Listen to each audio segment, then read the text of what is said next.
съоръжение с две укрепителни линии, като на главната укрепителна линия има изградени 15 форта с редица окопни ленти между тях. Почти през всички фортове е разположена ивица от 7-8 реда телене препятствия с обща ширина и в пределите на Дунавския флот 4 монитора, 8 стражеви кораба и 4 силите на 4-та Преславска пехотна дивизия, на 1-ва бригада от 1-ва Софийска пехотна дивизия и българо-германския отряд на барон фон Курт Харштайн, предадените към тях 132 оръдия и 53 картечница. Една бригада от 1-ва Софийска дивизия заслонява Силистра, а останалите сили и средства на 3-та армия настъпват срещу противниковите войски в Добруджа. На 3 септември в 23 часа генерал Тошев издава оперативна заповед номер 17 за атака на силният румънски огън. От 66 пионери в дела достигат едва 24. 40 транспорти още в първите часове на боя.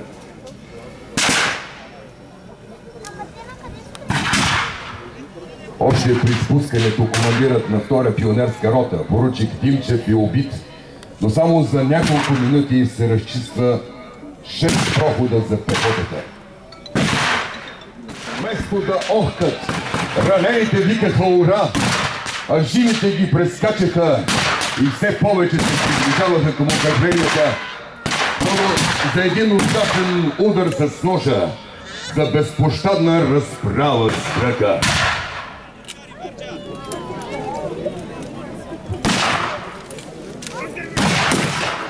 През разчистените телени ограждения, за които живота си дават повече от 60 човека, българската пехота атакува позициите на румънската армия. Викът ура не стига от устата на ранени и сили.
Румънци групово почнаха да не отстъпват окопите си. Обаче вън беше още по-страшно, пише в своите спомени генерал Тошев. Вън от окопите ги очакваха жертвените на българските снаряди. И те отново се връщаха, особено се мъчеха да спрат бестия напор на разнарените бойци.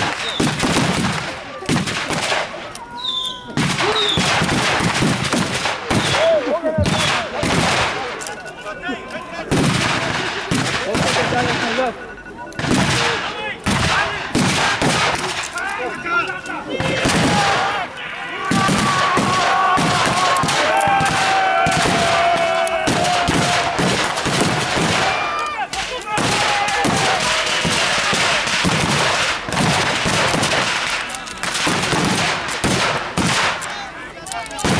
Брошавска дивизия настъпва към обновяването на фортовете 5, 6 и 7.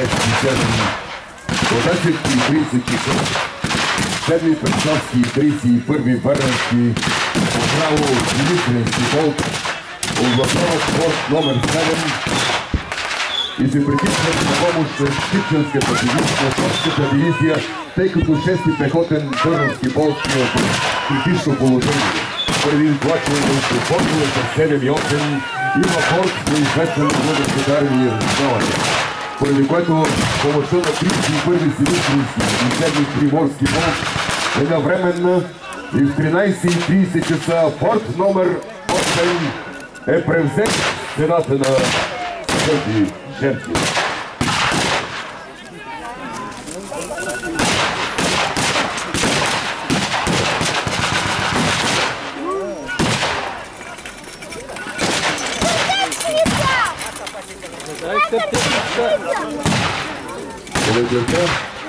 Първата отбранителна линия пада. Въпреки многобройните заграждения, вълчи ями и труден горист терен, румънският гарнизон прави отчаяни опити да възстанови положението. Независимо, че непрестанно получават подкрепления, румънците не успяват да върнат загубените позиции. Нощта срещу 5 септември са достигнати покрайнините на Тутракан. Пред войниците се разкрива една поразителна клетка. Долу тече Дунав. Когато те виждат за първи път.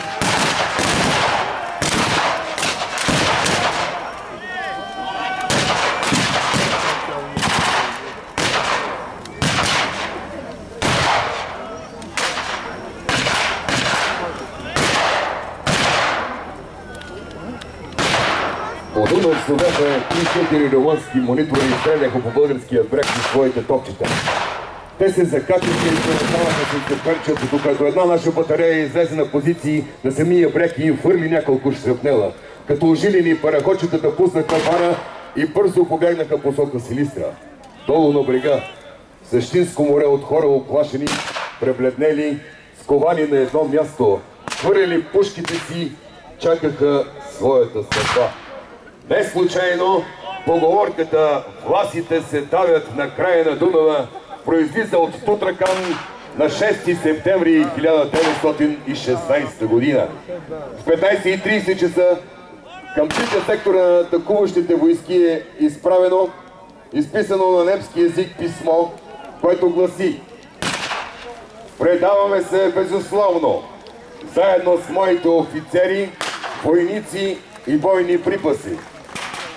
Подполковник Марешеско».